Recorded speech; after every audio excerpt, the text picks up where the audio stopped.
UF media TV ప్రేక్షకులకు నమస్తే.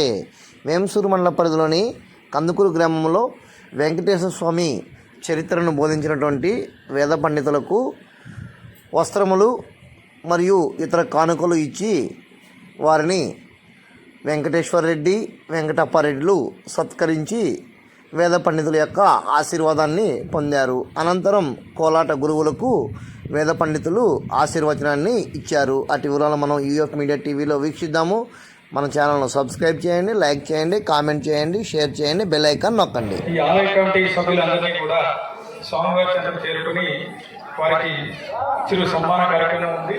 వారి చేతుల మీదుగా నిర్వహించవచ్చు.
అనేక రకాల మార్గాలని అది జాతికి కానీ సమాజానికి కానీ శ్రేష్టమైన కాదా అనేది చూడకుండా వారు వాళ్ళ యొక్క మార్గాన్ని ఎంచుకుంటున్నారు. కానీ ఇక్కడ మనకు కనిపిస్తున్నటువంటి గురువులు సమాజం యొక్క హితం కోసం, మన యొక్క ధర్మం యొక్క వ్యాప్తి కోసం, మన సనాతన ధర్మం యొక్క ఉనికిని కాపాడటం కోసం వారు నిత్యం కృషి చేస్తూ ఉన్నారు.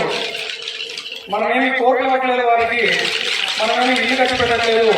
మనం ఇచ్చేటువంటి చిరు తాంబూలంతో మనందరిలో కూడా ఒక కళని నిర్మాణం చేసి ఈ యొక్క ఆధ్యాత్మిక కేంద్రమైనటువంటి ఈ భారతదేశంలో మళ్ళీ పునర్వైభవాన్ని తీసుకురావడం కోసం వారి వంతు వారికి కృషి చేస్తున్నారు. కాబట్టి వారికి మనం ఇలా సత్కరించుకోవడం మనందరి యొక్క అదృష్టం.